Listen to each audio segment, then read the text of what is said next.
First of all, thanks Not everybody yet. for coming. We would have brought more chairs if we'd have known you had any people. Sorry about that. But thanks for coming anyway. Also, the people online, thank you for being online as well. For the people online during the question answer period, if you could just put it in chat, that would be the best. And we'll pass those along to our panel tonight. I see in the audience, we've got quite a few public officials and other VIPs in attendance. Thank you all for coming as well and hearing what the community has to say about wildfire dangers in our community. First of all, then I'll just get started. We're here today because of Lahaina. A lot of people have contacted us, our fire department, and me personally about their concerns after watching what unfolded in Lahaina. Many questions came up, and because of you've got a holiday coming up, we thought it'd be best to sort of get this out to the public right away as soon as we could, so we can hear what you all have to say, questions you all have for our panel of experts that's going to answer as many of those questions as we can. Time is somewhat limited, but we will get to every question and answer it best we can towards the end. What you're going to see in a slide here in just a moment is they're calling it the Miracle House. Has anybody seen this on TV yet? That's a miracle house. That house survived an entire neighborhood because they had done a lot of home hardening before the fire. I read an article where the homeowner of this particular house felt guilty because his house survived and his neighbors didn't. But I believe one thing we really want to stress tonight is the absolute importance of hardening your home. You can make your home more fire safe. You can make your neighbor's home more fire safe by hardening yours as well. Recently, I was talking to someone who lives in France. Their codes there is if your neighbor does not mitigate fire danger in their property, you can, by law, go mitigate it for them and send them the bill. I don't think that we're quite that draconian here, but maybe that's something the county commissioners and the city council should consider. Just saying. And one thing I want to point out too is that wildfire is the only natural disaster that puts responders in danger on the front line to try to stop it. You don't see that with hurricanes. You don't see that with floods. You don't see that with volcanoes. But we as a community, we as emergency services, we put our firefighters and other first responders out there right on the front line trying to stop a fire before it gets you. So the only way, the best way we're gonna be successful is if you harden and mitigate around your house. That gives us a fighting chance that your house is going to make it along with your neighbors. After my quick introduction, I'm gonna go over a couple of things, and I'm gonna hand it over to Ali Hammond, who's our Aspen Fire Director of Wildfire Resistance, for about a 30-minute review of what Aspen Fire is doing. And what is Aspen Fire doing? Well, we're doing quite a bit. One thing I will talk about in just a moment is what we did with the wildfire early detection cameras. And we're going to explain to you what you can work on in your own home and your own environment to help out. And after that, we'll have some Q&A with the public safety panelists we'll introduce a little bit later. And if you could hold your questions till the end, that'll be best until we get everything during the end. So if you hold your questions, that'd be great. Thanks. First, I want to review real quickly is how many here have heard of the Pano AI early detection cameras? Put your hand up, please. Let's switch it over. Thanks. Oh, that's how it's done? Okay, thanks. Aspen Fire was the first fire department in the first county in Pickens County to have something called the AI Pano early detection cameras. We were the first in Colorado to do it. We helped train the AI. What that does is these cameras, we have 4 in our district, and now partnering districts around our area in the rest of Colorado, and some of the power line companies are actually putting these cameras up for early detection. They're early warning that we can actually go online, look at where the fire may be. And if there's 2 cameras, we can triangulate with a lat long. So Ali will talk a little bit more about this later, but that's something that we are at Aspen Fire. We're the first to do in the state. Now it's been very common all the way across the state of Colorado and other states actually to get these cameras up because they do help. They are very helpful.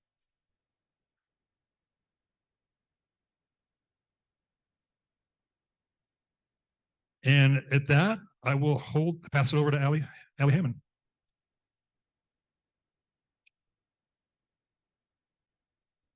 Thank you, Rick. As Rick mentioned, my name is Allie Hager or Allie Hammond, depending on who you ask. And I am the Director of Community Wildfire Resilience here at Aspen Fire Protection District. So my position has been here for about a year and a half. It's fairly new. It was kind of a pilot program, and then has since we've gotten the green light from our board to make it a program into the future, which is very exciting. And I can tell you, they did not hire me for my wildfire expertise. They hired me because I have a background in environmental communication. I have since become an incident qualified red carded firefighter. And, I've been doing a lot of research, trying to learn as much as I can about wildfire behavior and response. But I'm not an expert, and that's why I have all of these panelists. I called in the experts. So I'm going to do my best to communicate to you what I've learned in terms of wildfire preparedness and preparation. As Rick mentioned, it would be awesome if you can hold your questions to the end so I can get through the panel real fast, and then we can move through to questions. But the reason they hired me is basically because wildfire is just as much a social issue as it is an environmental issue. So we need to talk about the people side of things too. So with that, I'm going to start my presentation. It is a fairly Aspen-centric presentation. I just want to give you the heads up. If you live in a different fire protection district, your fire department will have resources for you. We're going to focus on our fire protection district, and a lot of this will have overlap with just general best practices, but just keep that in mind as we move forward. The first thing I want to note, community resilience means living with wildfire and proactively reducing its destructive consequences. So that means when we think about community resilience this way, we know that it's an if, not a when question. Wildfire is a reality, and we need to learn how to harden our homes to deal with it. All right, question for you, the audience. What factors can help get a wildfire out of control? Wind, fuel, heat, lightning. What about old trees? What about slope? What about if you're north facing or south facing? Or beetle kill, housing density? These are all factors that we think about when we're trying to calculate risk. We know that risk is going up, especially in the last 3 to 5 years. Wildfires have just gotten worse and worse and worse. We have conditions that are just truly unfavorable, and we're going to continue to have those conditions. So it's a reality. How do we deal with it? First, I want to set some context for the size of our fire district. So we have 5 fire stations. We cover 87 square miles. So that a lot of that's like forest land in addition to the town. Clearly the town is not 87 square miles. And 56.9 billion in assessed property value. So what is our realistic immediate response capacity? If our fire district has about 40 volunteer firefighters, there's about 6 on-shift firefighters any given day. We have about 60 billion in assessed property values. That's approximately 1 firefighter per $10 billion. Another way to look at it, I'm a firefighter and I have a shovel. What height of flame length can I knock down with my shovel? I can handle about a 4-foot flame length. All right, now I'm a firefighter with a hose. How high of a flame can I tackle? About 6 to 8 feet. Now I have a ladder and a big truck and a hose that goes psh off of it. About 10 to 12 feet. Now I have an aircraft, a fixed wing or a helicopter. About 12 to 15 feet. So that gives you an idea of what we're up against when we're fighting against potential flame lengths of up to 200 feet, what we can realistically handle an initial attack. This is why preparedness is so important and why preparedness makes such a huge difference. You remember this photo that Chief showed us at the beginning of the presentation? This home in Lahaina had very recently been retrofitted. Sure, it was made out of wood, but they had just installed a metal roof. The wood itself was redwood, so it's naturally going to be a little bit more resilient to fire. And they cleared all combustible materials immediately around the property. So what is happening locally to address wildfires? Great. So now we're going into the solution-based part. That was the setting the scene, the context of okay, why are we talking about this? So we're going to talk about things in terms of homeowner mitigation resources, neighborhood, and landscape scale. We're going to kind of jump in between all of them. So Aspen Fire provides risk assessments. You can request a firefighter to come to your home and talk to you about a specialized plan, and it's for free. And it's no obligation. You don't have to do it or else. It's just a list of recommendations. This picture, that's a wildfire risk map. You can plug in your address and learn about what your area risk is versus your structure's risk.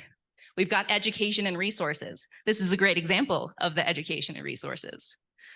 Project coordination and community chipping we'll go into a little bit more detail about.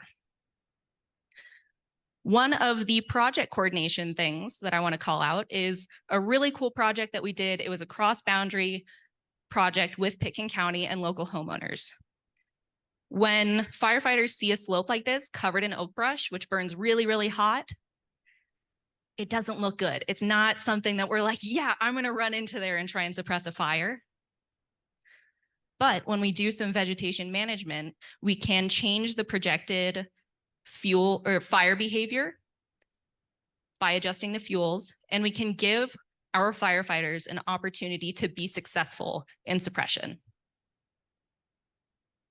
On the landscape scale, what's Aspen Fire doing? We are working with a lot of partners on prescribed burns. Again, managing fuels. Early detection, like Rick mentioned, that's those Pano AI cameras, so we can identify smoke within seconds. And bark beetle MCH treatments, if you have noticed the many brown trees in our area. In 2022, we helped treat 900 acres. In 2023, we helped treat 750 acres. Those were in Collins Creek and Hunter Creek with prescribed fire. Our community chipping program, this year, we've been in 4 neighborhoods and have removed 17 tons of brush. So this is something that you can send me an email and say, hi, I live in a moderate to high risk community, and I would like you to do a fuels pickup. So you can just put all of your fuels, all of your brush in stacks on the side of the road. You pre-register, and then we come haul it away for free. Has anyone heard of the Roaring Fork Valley Wildfire Collaborative? Okay, fair to say a minority. So it's a big group of everyone from nonprofits to local government to, Holy Cross Cattlemen's Association, private business, all working together to try and holistically address wildfire issues. To give you an idea of how we strategize where we want to treat, one of the things that we look at is called POTS, potential operational delineations. So where do natural control lines already exist? If you were a firefighter and you were trying to figure out where you could hold a fire, is that a river? Is that a road? And if there's sort of a gap, if there's a big area of really heavily vegetated area in between 2 control lines, can we connect them? Can we do something ahead of time that will help our fire suppression ability later? We got maps on maps on maps. This helps us identify risk. It helps us identify where it might be most difficult to suppress fire. And it helps us identify, okay, if cost is no object, where do we need to get work done first? Because that's the way that we need to address this. All of our lands are tied, so all of our fates are intrinsically tied. It can't be who can pay for the work. It's where is the work most needed? Another question for you. Whose job is it to keep you safe in case of a wildfire? Yeah, it's yours. It's yours. I don't mean to, I really do try and stay away from scare tactics. I really just want to be realistic in communicating that the scope and scale is bigger than our capacity to handle. So when you do your part in terms of home hardening and defensible space and helping us with these projects, we can do our job better to serve you. Which is most likely to cause a home ignition? A, an ember from a wildfire a mile away. B, the active flame front moving through your area. Or C, a lightning strike. I hear some shy. A, that is correct. An ember from a wildfire a mile away is way more likely than anything else to burn your home down. This is a video that Chief Rick took at the Lake Christine fire. You can see all of the embers flying around in the air. We turned off audio, but in the background, someone's yelling, we got spots, which means spot fires. Those embers have gotten into little pockets of burnable material and have started a new fire. So if there was a wildfire on its way here right now, what would you wish that you had done ahead of time? And we're going to ask you to think like a firefighter. Like, what would you be willing to run and go try to protect? If we're asking firefighters to help try and save our lives and our property and our families, what can we do to help protect their lives? We also want to think like an ember. If you were a sneaky ember, where could you sneak into? Is that an attic vent? Is that an eave? Is that, you know, that little pile of leaves you've been meaning to brush out from that one corner on the outside of your house? I'm very guilty of that. Is it your deck? These are just examples of home hardening. There's many more in-depth resources in the pamphlets in the back, or if you just Google home hardening, there's plenty of great resources. And just to clarify, the things in green are good. The things in red are bad. Don't do the red ones. This is an image. Did anyone come see Elemental Reimagine Wildfire with us? Yeah, we got a small handful. So this is an image from that movie. This is a simulation where they take these massive ember cannons and they've built this house, and half of it is with combustible materials and the other half is with non-combustibles. They blast these embers at the house and you see which side ignites. Shocker, it's the one where they didn't do home hardening. And you can see the other one, there's no flame sticking to be seen. Defensible space. If you're not going to do anything else, that first 5 feet around your home is the most critical. Don't have anything touching up against your home, like those leaves, like that mulch, like that wooden fence that could act as a fuse and bring fire to your home. The further out from your home you get, the more you can have vegetation, etc. But the closer to your home, the more you want to make sure that you don't have a big dead tree or something. And again, we're talking about fuels reduction, not clear cutting. Like, there's so many things in the image on the left that could catch fire and transport fire. And on the right, you know, you might get a little bit of fire kicking around in the grass, but something that's going to be really, really easy to put out. You don't have the ladder fuels bringing it to the top of the vegetation. And not all fuels are created equally. If you have oak brush on one side of your home and you have an aspen tree on the other side, which are you going to prioritize getting rid of? Oak brush, yeah, that's right. Oak brush burns a lot hotter, it's a lot oilier. Aspen trees hold a lot of water. We're not nearly as concerned about those. So that's something you can talk about with a firefighter if you request one of those mitigation assessments. A couple examples of mitigation making a difference. This is a photo from our deputy chief, Jake Anderson. He was on the Long Mesa fire and he talked about just this massive, massive fire. And they had done fuels reduction around their values at risk, their buildings, their structures. And you can see where that fire burned and where they were able to safely defend against it. This one might hit a little closer to home.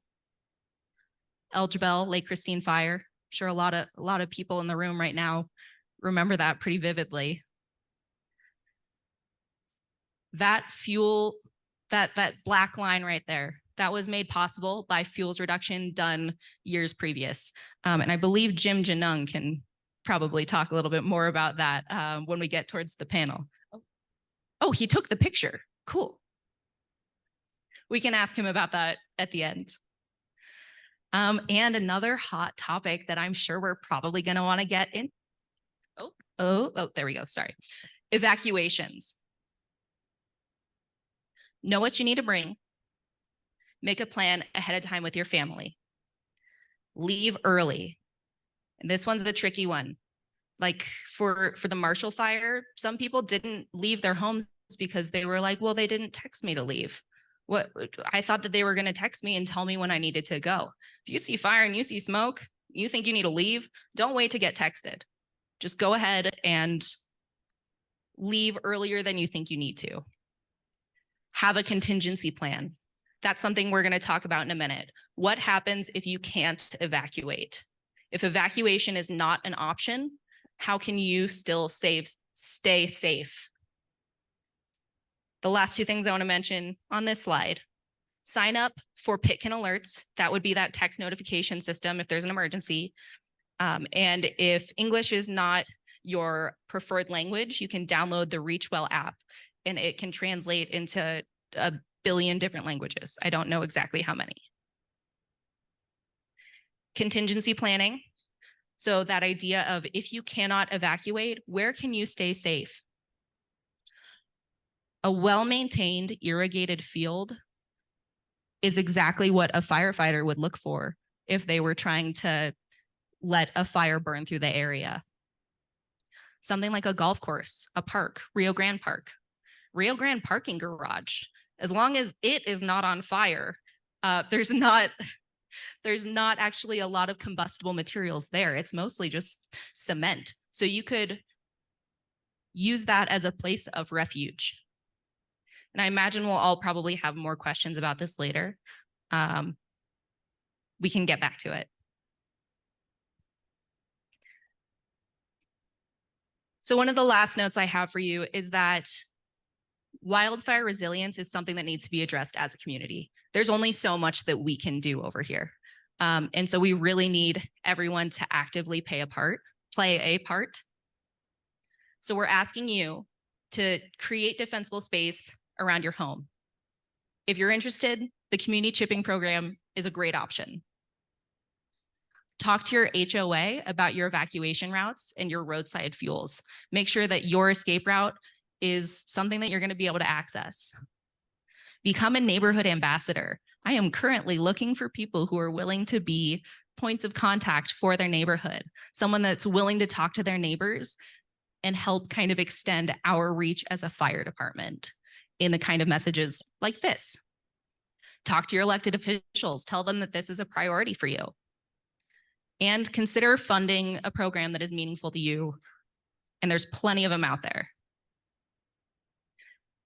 I want to reiterate, community resilience means living with wildfire and proactively reducing its destructive consequences. If we know this is a reality, how can we address it?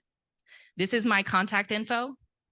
It's pretty much my job to be a resource to all of you. So please don't hesitate to call, send an email, get a foot in the door for learning about how you can get more involved. I see a lot of people writing, taking pictures, noting it down. That makes me very happy. Thank you. I'll wait and not change the slide. So that's pretty much the presentation side of things. The next thing that we're going to move into is our panel, and we are going to start off with frequently asked questions. So we have a couple of pre-identified questions that we're going to ask of our panelists, and then after that, we will move into open questions. Thank you all for listening. Thanks for being here.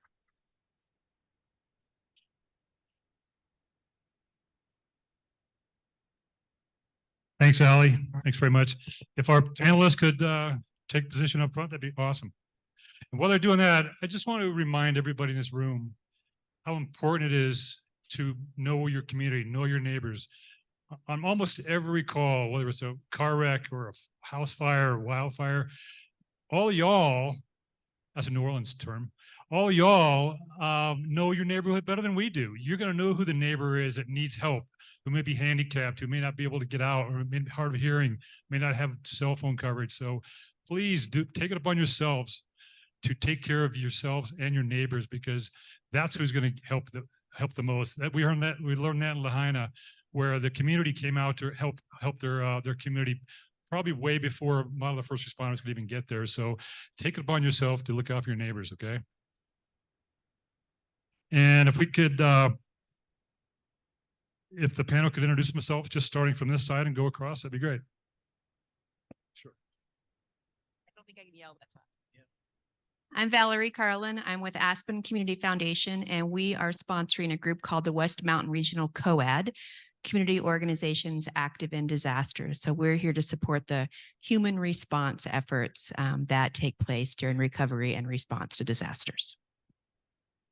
Hi, I'm Claudia Kirby. I've been a volunteer with the Red Cross for 4 years. I've lived in this valley for 20.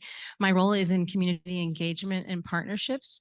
And as such, I work with organizations and individuals to grow our capacity and to organize events and to reach all communities, particularly those that have been traditionally underserved. I report to the chapter that's in Grand Junction. Hello, my name is Jim Janung. I'm the Deputy Fire Management Officer for the Upper Colorado River Interagency Fire Management Unit. That's the fire agency that protects the U.S. Forest Service and the BLM, the White River National Forest, the Colorado River Valley Field Office, Grand Junction Field Office. So basically all the federal land from the Eisenhower Tunnel out to the Utah border along the Colorado River.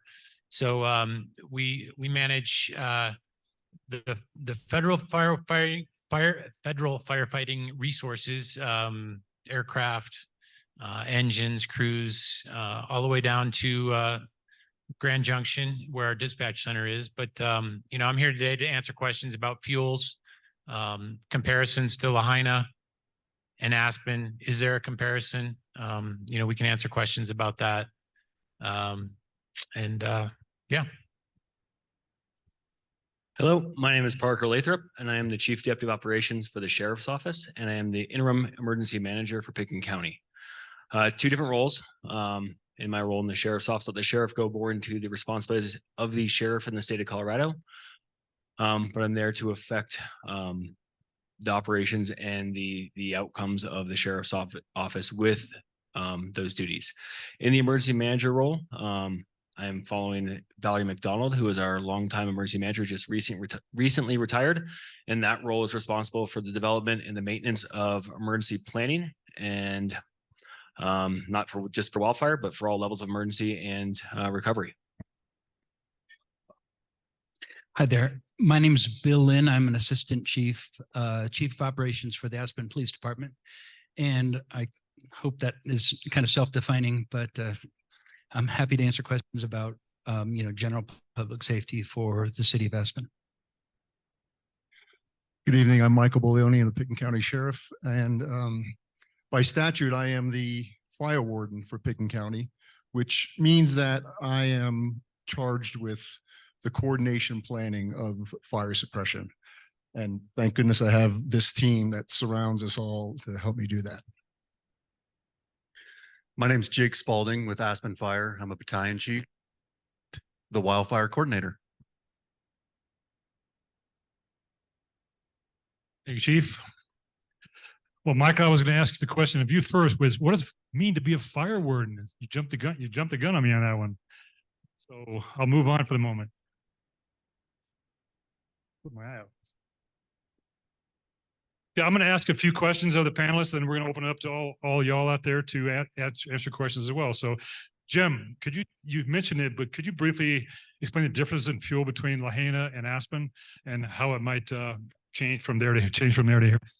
So, you know, the difference is there's quite a few differences. Obviously, we're in Hawaii and we're at 8,000 feet in the Rocky Mountains. So the fuels you see, the natural fuels you see around here, grass, brush, you know, timber, aspen, these are natural ecological fuels that we have.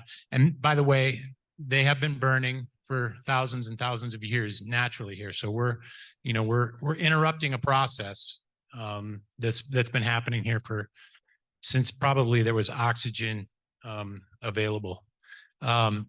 So the big thing that happened in Lahaina was grass.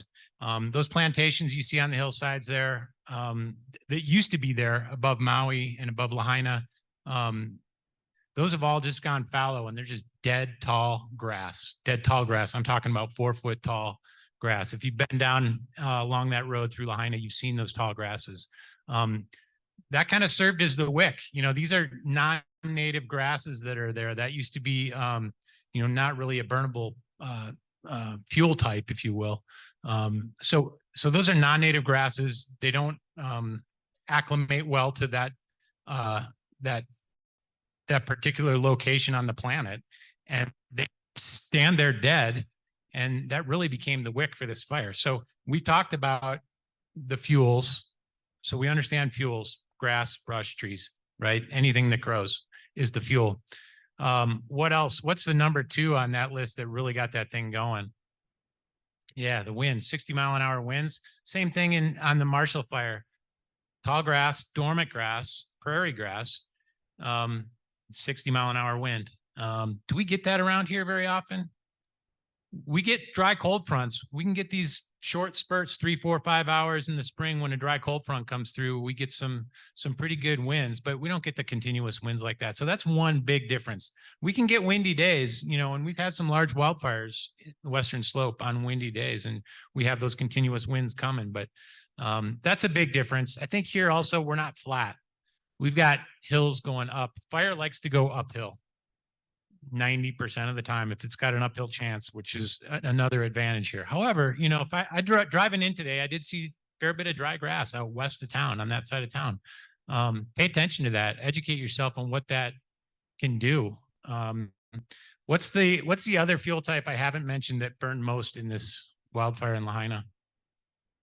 Yeah, the structures, the buildings. We have buildings. And we have buildings that are close to each other here.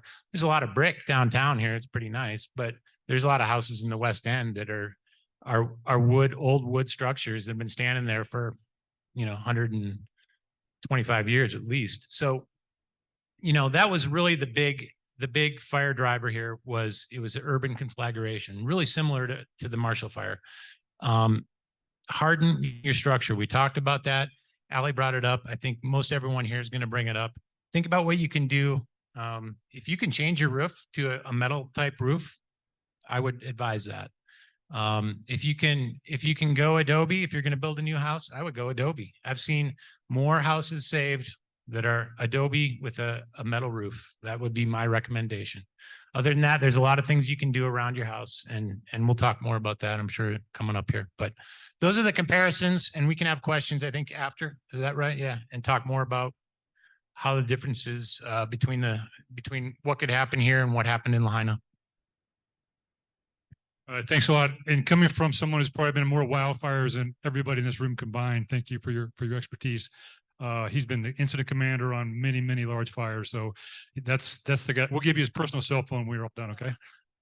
Next up, Chief Spalding, if you could come up and talk a little bit about what does it look like to have a wildfire response? And second question, can you let the audience know, is it a good idea to turn on a sprinkler at your house outside and just leave?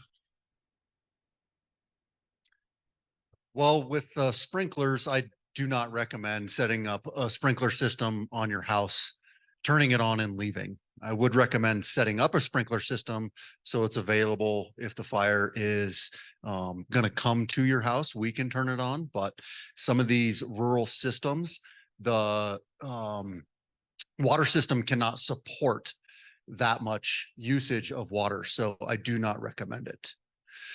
Our fire response here, we will get 4 to 8 firefighters out the door within 90 seconds coming out of this fire station and station 62, which is out at the North 40. When we get paged for a wildfire, we also have automatic mutual aid with Roaring Fork Fire Rescue. They will automatically be paged, and 1 or 2 crews from Snowmass Village will start heading this way. As soon as we get a wildfire, there's a lot of things we have to do first. One of them is figure out whose property is it on. Is it public? Is it private? Is it Forest Service? Is it BLM? When I get a fire, I call Jim Janung and I call somebody from the sheriff's office almost right away because we need to get together. And when I need more resources, I go through Jim or Grand Junction Dispatch to get federal aviation resources or federal resources out of Rifle, which Jim manages those resources or helps manage those resources. What does evacuation look like if there's a major incident going on, Chief? Is this thing working? I'm not sure I actually even want to try to conquer this because the question is impossible to say without knowing what the circumstances that we're talking about. We have done evacuation planning for what if we have to evacuate everything. And we don't have a lot of infrastructure in terms of roadways and exit strategies to get out of this town. And so obviously evacuation of the entire place is really a tough discussion to have because really what we have been talking internally about is how do we really effectively message all of this to you all, plus every tourist at every hotel and everyone who's just in town at an Airbnb, that getting out of town is, for a full city evacuation currently, not my number, the engineering department's number, about an 18-hour exercise. Obviously, that's not adequate. That's not adequate. However, what we do have also is, as Allie mentioned earlier, we have a lot of safe zones in town within which we can shelter a bunch of people. The golf course, as she mentioned, city parks, and the parking garage. Obviously, the Aspen Police Department, we have a pretty large underground parking garage as well, where should we need to, we would be able to shelter people. But really describing an evacuation, you got to tell me the circumstance we're evacuating from, because then we can do it. We have lots of neighborhood specific discussions that we can have. McSkimming Road, obviously you have one road out and you got to turn either towards town or towards Independence Pass. Well, you don't want to go up Independence Pass if we're talking a fire situation, because that's a very narrow, not very effective road. So everybody comes this direction, kind of no matter what happens there. And one neighborhood at a time, we can have those discussions. Just having the grand discussion of how do we evacuate everyone? Tell me the situation and we'll do the best we can with it. The best we can with it right now is, theoretically, if we were evacuating Aspen, we would redirect all traffic to going out. So there's not going to be any in lanes when you get through the roundabout. Everything is going down valley from there. And in theory, we talk about that going as far as Brush Creek Road and then trying to perhaps merge it back into two, but none of us have ever lived through this, and I don't honestly know whether that would work. One of the really cool things that we're in the process of doing right now is the City of Aspen Special Events, along with a bunch of us emergency response organizations, are working together with some new software that we just bought. It's totally run by artificial intelligence, and it uses traffic patterns that are measured by Google Maps and some of the other mapping software that tracks traffic patterns and how fast vehicles can go through intersections and all that. And we're using that to try to build out more effective evacuation routing. That is really in its infancy. We've honestly had 4 meetings about it right now, and we're still trying to build the database under which we build the assumptions of how many vehicles per home and how many people and where they're all coming from. So that is in process, but it's kind of in its infancy right now.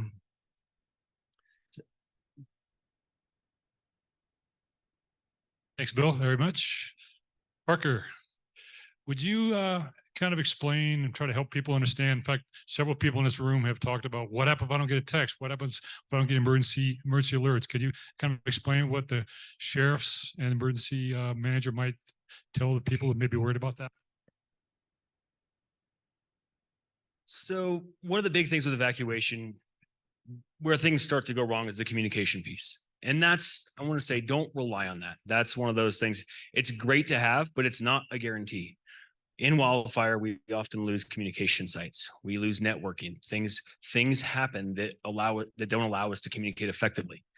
So that being said, take safety into your own hands. If you feel the need to evacuate, go ahead. Don't wait for the order. If we have a windy day and you start seeing a wildfire, start moving towards that evacuation area. Because as Bill mentioned, we have an evacuation issue. There's no two ways to get around that. We have look at Main Street out to the roundabout every day between 3:30 and 5:30. We have an evacuation issue. That's on a very small scale. Now multiply that. So getting ahead of messaging is in your best interest. Don't wait. Don't rely for that message to always come from us, because we may not be able to get it to you effectively. We will do everything we can. We have Pick an Alert, which hopefully everyone in this room is signed up for. We have Reach Well for those that speak 120 different languages. It's not English or English. Sign up for Reach Well. And I will mention with Reach Well, there's nothing in there that collects data. And that's the great part about that program is you download the app, you click the feed you want to get, and it just sends it to your phone on that app. It doesn't collect your name, your phone number, anything else. So if we have someone and we have certain populations who don't want to share that with a government agency, I get it. That's the downside of Pick an Alert, is that there is the potential that it does collect names, because we can do more effective messaging. But at least for that very vital life and death messaging, Reach Well is our way around that. Not to mention 120 different languages. So hopefully we should likely have the language that you speak or you're fluent in. So we're getting that message to you in a way that's understandable, because sometimes translations break down. We have reverse 911. I know it's not called that. Reverse 911 but basically what that is from dispatch, it uses your landline to send back a reverse call from the 911 center to your house. How many people in this room still have a landline? And not the VoIP kind, but the actual old copper, Quest, US West, Bell, all those old ones. The benefit of having those systems over the modern stuff, those copper lines, it's a local network. So even if we lose it further away, we still have better luck communicating locally over a standard copper line phone system to get that reverse 911. But that only reaches out to that phone that's hooked to your wall in your house that maybe no one's there. So things have gotten a lot better with cell phones. And I'm gonna keep going down this rabbit hole of ways to communicate. The cell phone, another piece, everyone gets Amber Alerts. Those come in, those hit everyone's cell phone, whether you like or not, so you don't have to sign up. That's another thing. It's called iPause in the state of, like, I don't even want to start to guess what it stands for, but iPause is something we can force over all phones from a cell site. But then again, we have to have the cell site. If we lose power, we lose connectivity, we lose the ability to push messaging out to the phones that might be in that area. So, and especially in where we live, we have different mountains, topography, things that limit access to different cell sites. So you might here be connected to a single site because you're up the pass and that's the only one that connects back to, whereas in flatter lands, you might have multiple sites. So we do run the risk of losing the ability to communicate over a cell phone. We're working with Aspen Public Radio to do communication through them. We still have some pieces to that to put together, but we're always looking for new, better ways to communicate. In the event we lose our cell phones, we lose our reverse 911. But first and foremost, be your own communicator. If you feel like it's time to go, that's a gut feeling, follow it.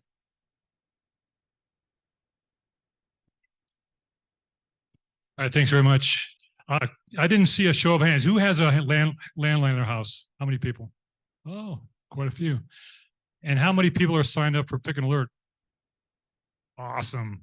If you're not, please, that's the number one thing. You do nothing else today, you learn from this, sign up for Pick an Alert. That's gonna be your best way to communicate, or us to get to you when it's time to as a wildfire.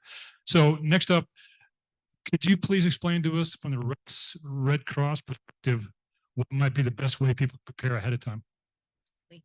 Hi, all right. So Allie jokingly said, who's in charge of your safety in the case of a disaster? And everyone said, or she said, you. Yes, absolutely. So the citizens are the first link in the chain of how we're going to respond and recover. And there's a few tiers to this. Parker just talked about the notifications. So that's the first thing, is make sure you're informed and that you're receiving notifications. Number two would be your plan. So have a plan. There are a few things that go into the plan as well. First, your family, your partner, your spouse, your roommate, sit down and talk about, what if we need to evacuate? We're both at work, we're not at home. Go directly to my sister's house in Denver. If we split up, everybody meet at Target in Glenwood.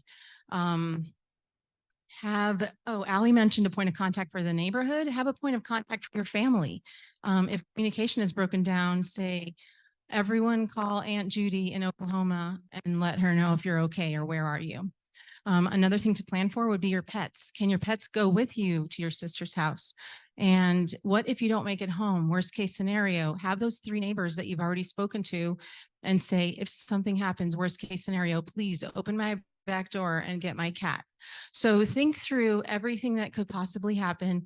I know it sounds negative, but a good time to do this is, we call it blue skies in the Red Cross. It means there's no disaster. So during blue skies, sit down with your household and make a plan, have a plan. So the next thing would be your go bag. It's a term for like the bag you want to grab when you're going to go.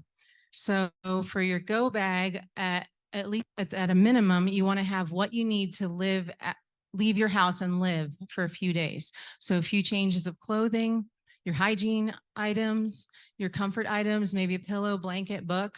And then from there, it's very specific to each person. If you have medical needs, have that planned out. If there's medicine that you cannot live without for a day, have a plan to have a small stash of that medicine, maybe in the bag you carry every day, or in your car if temperatures will permit, because the Red Cross can replace your medication if you end up at a shelter and you don't have it, but it will take a little bit of time. It depends, maybe a couple of days. We have to go through all the same channels of pharmacies, doctors. So your medications are very important. And then if you're going to leave your house with children, make sure you've thought about diapers, formula, toys, things that they need. If there's anyone in your household that has unique needs, plan for that. And then on that note, if you or anybody in your household has access or mobility issues, then that's another set of pre-planning, which will involve either neighbor, loved one, friend, or maybe even a caseworker at the health department. And it would be good to set aside a time and have a meeting and say, how are we going to execute this? So those are some of the best practices that would go into evacuation. All right, thank you very much. And you and I have been talking. Can you stand up, please? Thanks for coming.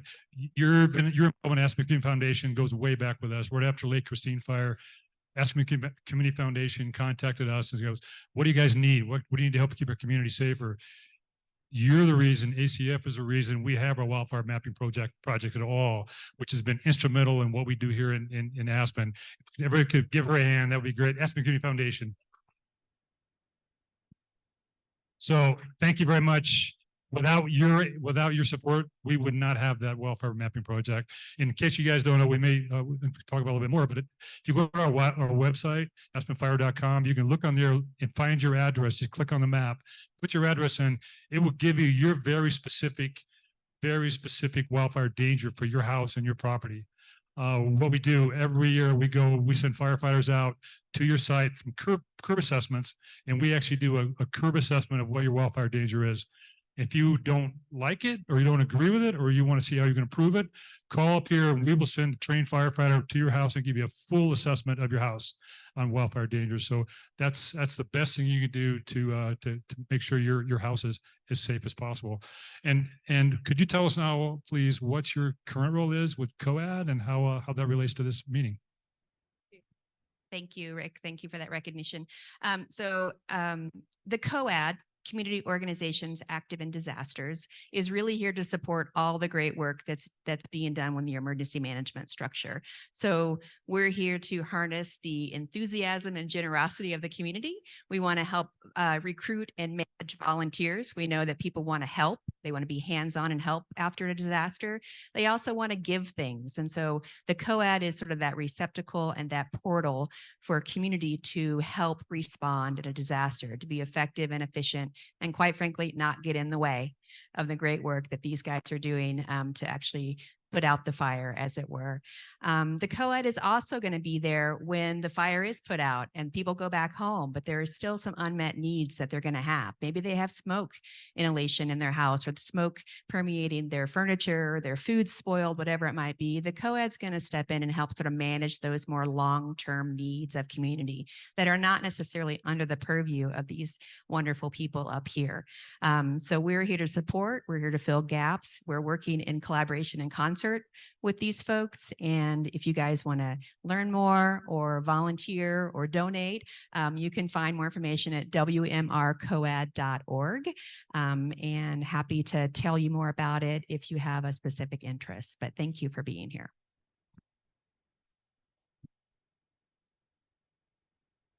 Thank you, Valerie, and thank you as well. One whole questions. At this time, I just want to ask Allie a question. I know it wasn't on the agenda, but can you, Allie, share with the group what Aspen Fire and what we're doing, internally to try to fight some of these hazards and how we're funding it? Sure. Well, you saw the different projects that we have going, from community chippers to creating fuel breaks in strategic areas, to doing the work no matter if it's a low-income community or a high-income community, bark beetle treatments, et cetera. So our funding mechanism has been 100% philanthropy. So everything that we've done so far has been through private donations that we use to match grants.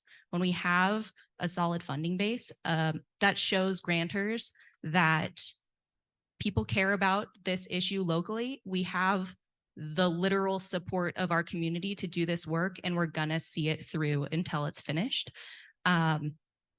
which is tough because wildfire mitigation is never really finished. But we basically started a wildfire community action fund, which can accept charitable donations, and that all goes straight towards supporting my job here, as well as education and direct on-the-ground mitigation. Thanks. And to reiterate, when we started this program, Allie was hired as a pilot program for 2 years to see how it goes. And so far, it's went very well. And as she stated, 100% of her salary, 100% of what she's done for this community has been all donation based. Nothing come out of taxpayer dollars to this point. So, how do you guys think she's doing so far?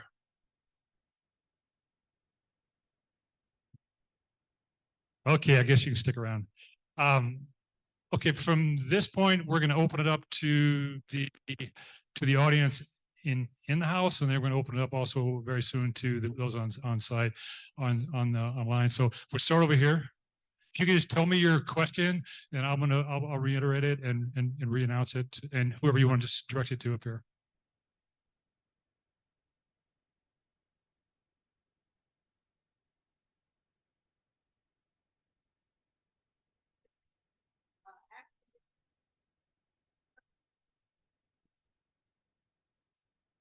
Autopsy.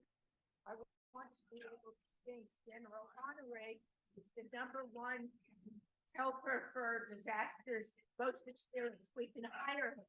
He does consulting for helping to figure out how to do this preventively. He said anywhere in the US, the government, the Army, the Navy can get anywhere in the world within 20 minutes.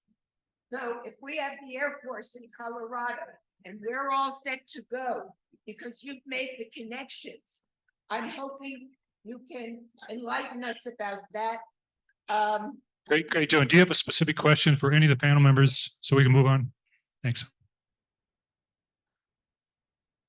60 minutes, September 26, 2021, they did the autopsy of the California fire. They said Chinook helicopters, we've got the Air Force, can come.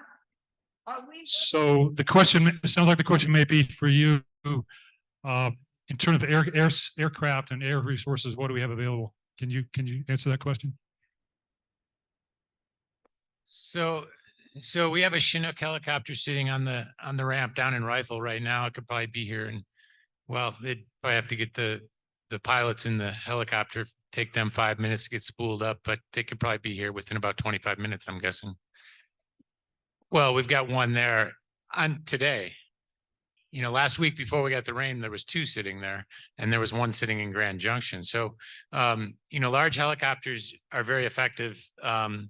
These large helicopters, you see them, the Sky Cranes, Chinooks, 1,200 to 2,000 gallons of water, depending on their elevation they're working at. You know, we can get that kind of stuff up here pretty quick. And those things move around the country all the time as fire danger changes, which we're kind of down in a moderate level of fire danger right now. There's a lot of stuff that's been moved out to the Northwest, Northern California, and so forth. So we got a fair bit of Air Force around when we need it on the Western Slope. All right, thanks, Jim. Who's next? The lady in the middle there. Yeah, the question is, and thanks for your comments. You live in Brush Creek is also where I have a home, and I live in Lahaina. So thank you for that question. And Sheriff Bill can help answer that question. And one thing I'll mention before I pass the mic over is we are in coordination with Holy Cross and other agencies in terms of they're also putting up now early detection wildfire cameras like the ones we have. Thank you, Rick. Yeah, so the artificial intelligence cameras are part of Holy Cross's plan. Holy Cross is part of our public safety, Pickens County Public Safety Council. And just to dovetail off of what Bill was talking about evacuation, we do have an all hazards evacuation plan. It's about 20 pages. It basically says, if this happens here at this time, we'll do this over here. It's hard to have a specific plan when we don't know what the hazard's going to be. But back to Holy Cross, yes, we are in direct communication with them. They're part of our Public Safety Council, and it's a matter of literally pulling the switch.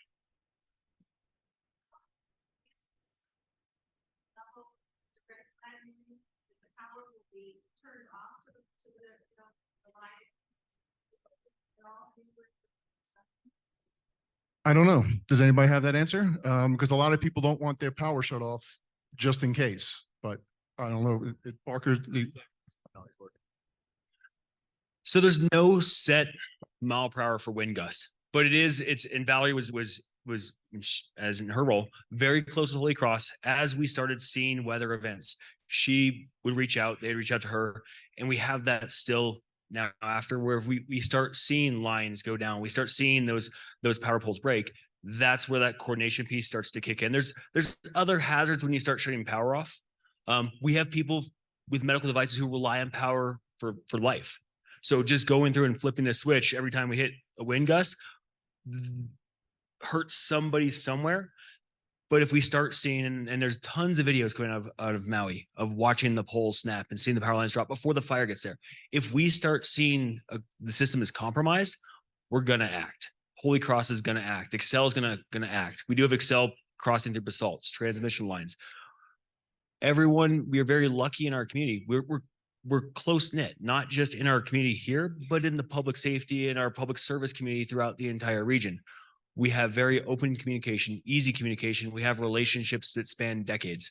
So when we do start seeing problems, we know exactly who to talk to go out and address that issue in a way, or at least monitor the issue as it grows to try and stop it from getting any worse. So yes, that is absolutely in our discussions when we see it. But we don't have a set threshold because wind does behave differently in mountains than it does other places. Valleys change how stuff flows. A downburst up the divide is going to come down differently than a thunderstorm moving up the valley. So we do have to adjust, but we have communication. Yes. Thanks, Parker. And by the way, we have been in communication with the executives at Holy Cross. In fact, one of them is online today listening to this. So I'm sure they'll take note of whatever you're saying here, your concerns are. Dave is on the line. He's not able to answer questions right now, but he's going to be taking note of what's going on because he knows there's a lot of concern about power lines. And also thank you very much for recognizing the importance of this meeting. We appreciate it. Next up, gentleman right here in the white.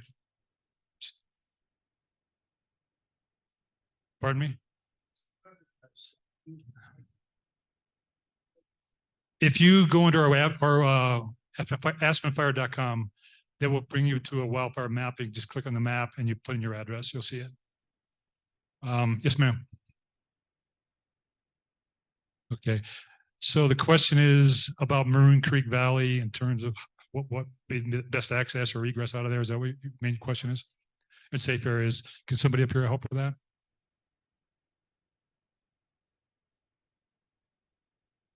Okay, sorry. This is kind of what I used to do, is just going through these development plans. So in all of our neighborhoods around Pickens County, we live in the mountains. A lot of them are one way in, one way out. There's a road going up a hill, a road going up a valley. We do run the risk of a fire or some natural disaster closing that exit off. That being said, we try to work with HOAs. We try to work with different landowners in those valleys to find areas of refuge. For wildfire, big green mowed fields, areas of refuge, that's not going to burn.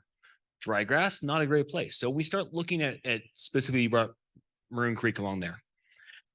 We have TLC7. We have those fields there. Once you get above that, and as you go up in elevation, your fire danger starts to reduce. And Jim can speak to this beyond me by leaps and bounds.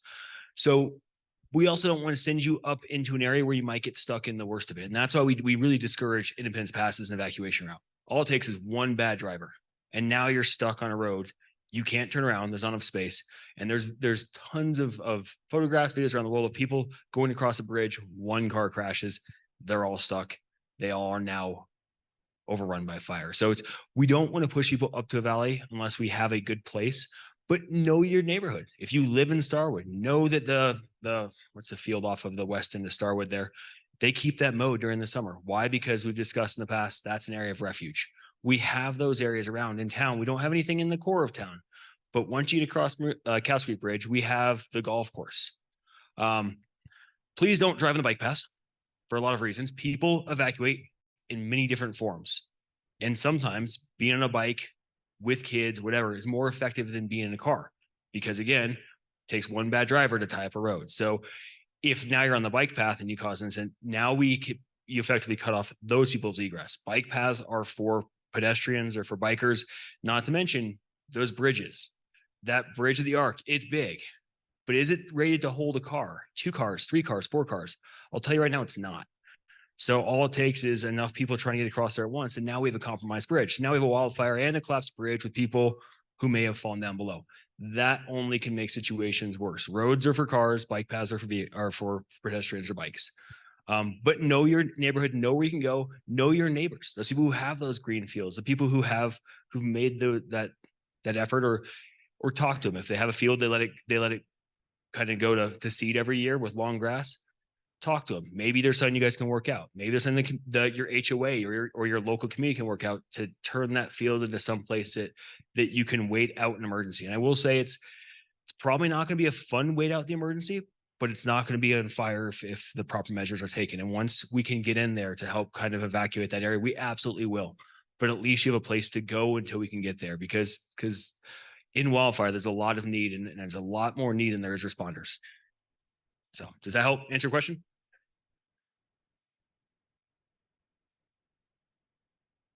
No, not the building itself. And I've never actually thought of the question is what is the Arc area of refuge, a safe place? The parking garage in town, concrete structure underground, it's pretty solid. The Arc is an above ground structure.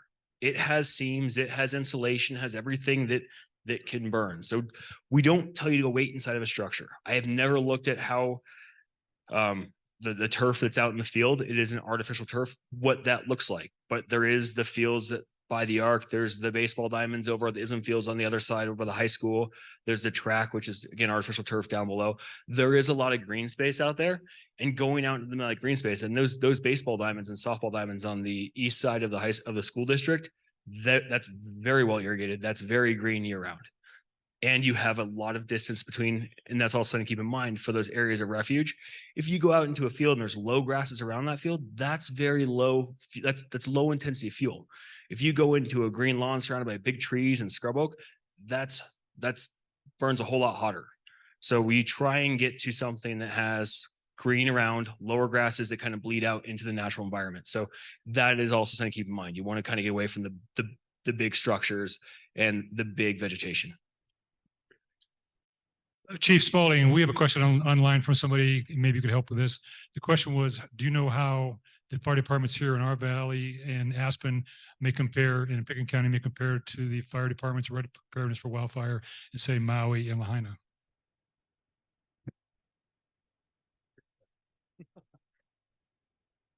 So I reached out to a friend of mine yesterday who was a paramedic out in Hawaii, and he reached out to one of his friends who's a battalion chief in Maui, and the question was to him was, how much wildfire training do they have? And in Maui, this one gentleman said that they don't have a lot of wildfire training, but like Jim Janung said, like this really wasn't a wildfire. It was more of an urban fire, like the Marshall Fire was. And I know a lot of the firefighters that were on the Marshall Fire, and they have extensive wildland fire experience. So I don't, when I looked at the pictures and everything in Hawaii, it was much different. I don't think there was anything that anybody could have done with the amount of training. So I don't think it really came down to training on that. I don't think there was enough equipment, personnel, aircraft, water that could have stopped that fire. With those winds, it was try to get as many people out of the way and try to save as many lives as they could. Thanks. We also have an ocean to jump in. Next up, young lady with the purple in the front. Thanks. This whole thing's being recorded. Will be available online that we can put out to make sure everybody knows to get it. Marshall Fire was on the front. You know a little bit more about it than I do. It was in 2002, and it was in Lafayette, Boulder County. Superior, Lafayette. Yeah. Yes, Commissioner Clapper has a comment she'd like to make. Do you have a question for the panel? I just want to thank everybody for being here and for your attention and your concern. And just really quick, Pickens County has set aside a fund for our fire marshal. So if we need to get a helicopter or something to fight fires, we are ready to roll. It's a limited amount of money, but it's there for him to access so we can get moving on things. And again, I cannot stress there's so many things you can do to help yourself, to be prepared, to be ready to go and to go. So please help us help you to, if we have an emergency issue or a wildfire, any form of disaster. And again, thanks for being here. Thank you. Thanks, Patty. Let's go in the back here. Yes, you. Sorry, yes, you raise your hand. Just stand up, please. Who are you again? I'm just kidding. Her comment was, is there, if you believe there is a place you can pre-register your pet in case of an emergency? And we don't know the answer to that question exactly, but we will find out and put it out on our website and put it out for everybody to find out, because that's a very important question. Lots of pet owners in here. One Jane in the back. Question is electrical and how they cause wildfires. Well, I think that's fairly obvious. In fact, that if they're not shut down, you saw what happened in Maui, they started a fire. And I don't know what more we can answer that question about, except, as I said, Holy Cross is online. So the comment was about burying overhead power lines. So that is a great solution. The only issue with it, it's very costly. Off the top of my head, apologies if I butcher this in advance, but I believe it's about $2 million per mile. And so someone in my job, when you start thinking through, okay, we have this big list of issues and not a ton of time, and we need to figure out what our priorities are. a lot more good can be done with $2 million in helping people harden their structures than putting that into just addressing the 1 mile of power line. Great.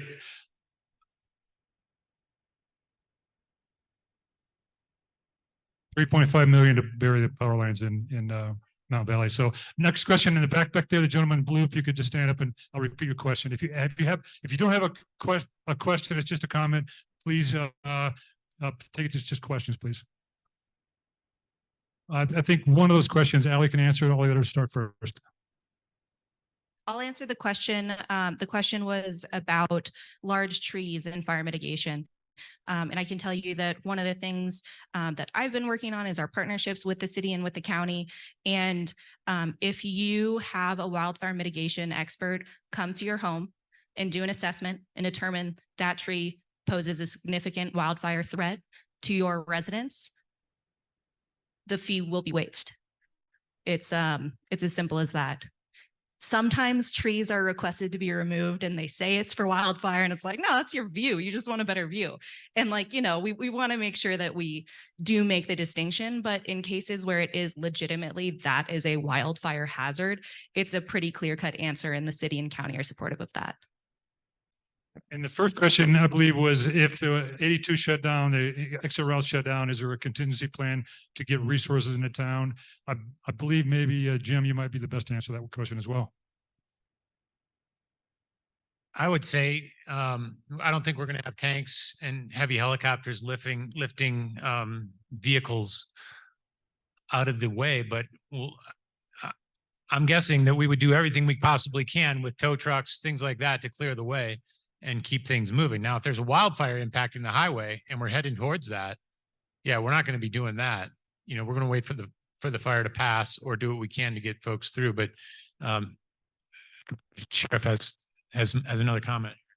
Yeah, just to add on to that, we have agreements in place with Stutzman already that if there's something that we need, that special piece of equipment that's unique, they will be there as fast as they can with a front loader, a bulldozer, not necessarily a crane, but a large excavator to move whatever's blocking, whatever we need moved. If one of our fire trucks or patrol cars or anything else can't drag it, push it, we'll pull it out of the way. Thanks for mentioning that, Sheriff. I think that's a very important aspect of who it's not just us, the first responders out there. We have people like Stutzman who can bring big, heavy equipment out there. Anytime we call them, whether it's a wildfire or a large animal rescue or whatever it may be, they're there to help us out for whatever emergency we might have. Does that answer your question, sir? Lady in the back with the plaid shirt. That's a good, in fact, I'm going to let Jim answer that because there's a very good, it's all about science. One second. So the question is, how do we get fire restrictions in place? And Jim can answer that question. Why don't we right now? Do you think that what happened in Maui could happen here today? Really? How many wildfires have we had in within the radius of Aspen? This is why I suggest folks educate themselves on the things we're talking about: the wind, the relative humidity, fuels. You know, we don't have a control issue this time of year. This year, we're really not having any issues with wildfires. You know, it's all based on things like relative humidity, long-term drought, long-term fuels drying, soil moistures, things like that. Those things are all in really a good place right now that we're not in fire restrictions. And, you know, the fire restrictions that we put in place is a collaborative effort with the chiefs, the counties, the emergency managers. You know, it's just not a year-round thing that we need to do. It's really based on science. We base it a lot on if it's 4th of July, you know. Yeah, you know, red flag warning days. If we're starting to see a lot of those, we're going to start to think about, you know, we could have control issues soon. Right now, we don't have any control issues with fire. It's just not happening. No.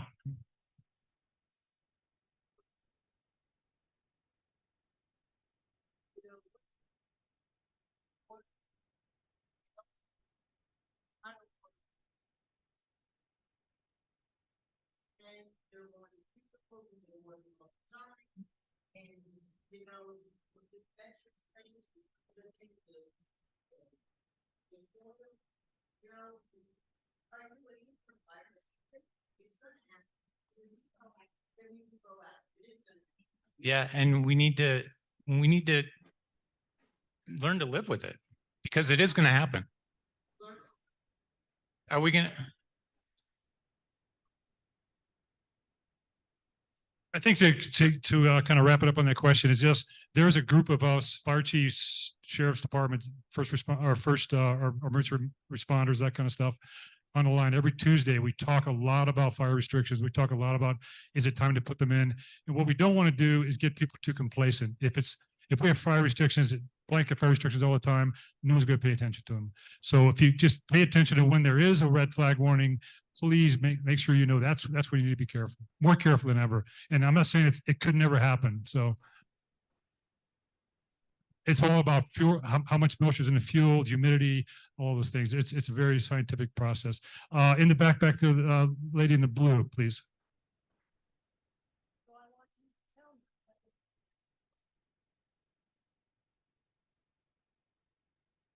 Great. The question is, should she invest, or homeowners invest in buying foam and other retardants to have their home?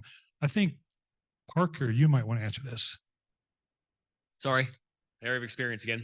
I've seen them. They exist. Yes, there's a foam works. Foam works on fire. That's why all these trucks you see out here carry foam, whether it's a structure for a structure fire or a wildland fire.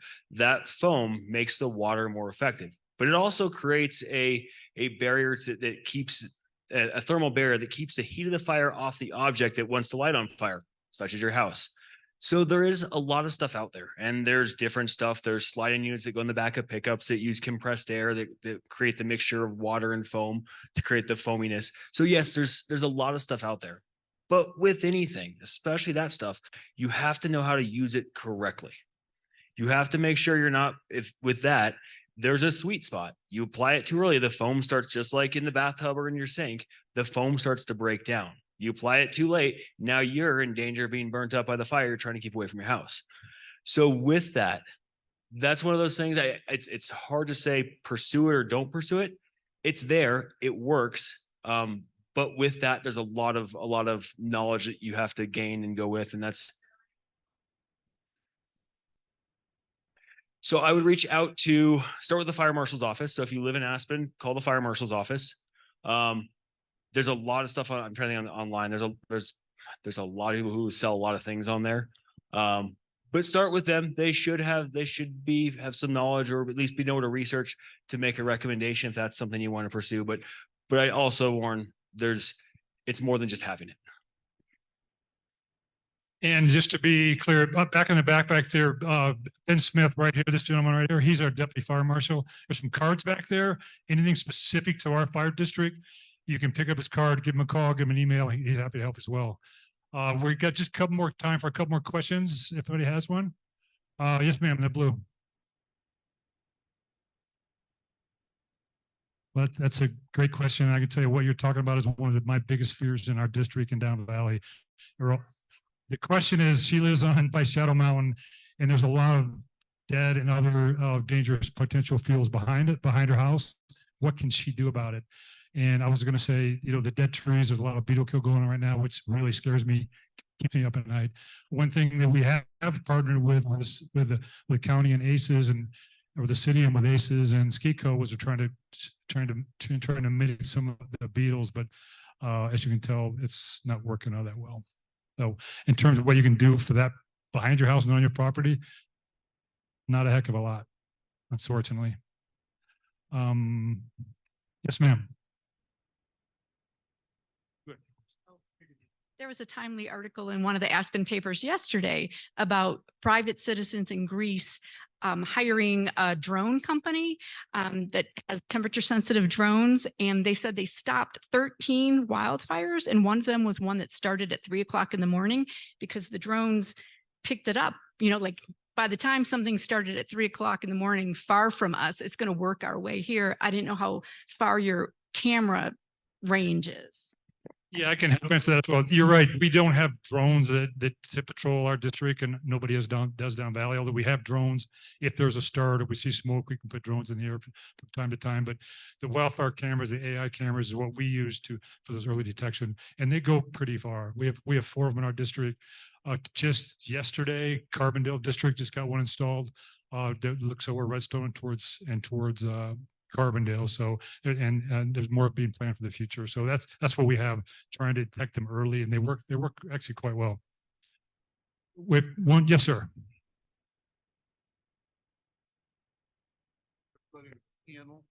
I'd like to thank everybody on the panel. This is very impressive, the background and the dedication.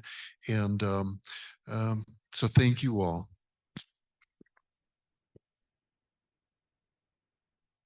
Okay, we have time for, thank you very much, sir. We have time for one more question, then we're going to shut the recording off. Then our panel will be here for a little bit. If you want to come up afterwards and ask them any specific questions, I'm sure they'd be happy to answer that question, much like, why do we have wildfire restrictions 24/7, 365? Yes, ma'am. Great. The question is to Allie specifically is she working with the city and the county to help? I guess the process is a long time to get permits, so maybe Allie can help with that, answer that. That's actually a great question. And I'm glad that you are bringing that up, because while I have been working with a lot of different parts of the city, including forestry and parks, I haven't really worked with the building department. So I think it would be very worthwhile for me to reach out and give them a call. And, we have one of our former board members is in the building department, so I can just reach out and ask him if there's anything that can be done to facilitate home hardening. I wish I had a better answer for you, but my cards are in the back. My contact info is up here. Shoot me an email or leave me a voice message so I can get in touch with you once I have an answer. Real quick, that's for the marshal's office as well. So grab my card in the back, Ben Smith. When it comes to code enforcement and code, that's going to be me and Jan Legursky. All right, I think that's it. We have time for questions, but if you have anything else you want to bring up to ask the panel in person, they'll stick around for a little while and help you out. Thanks.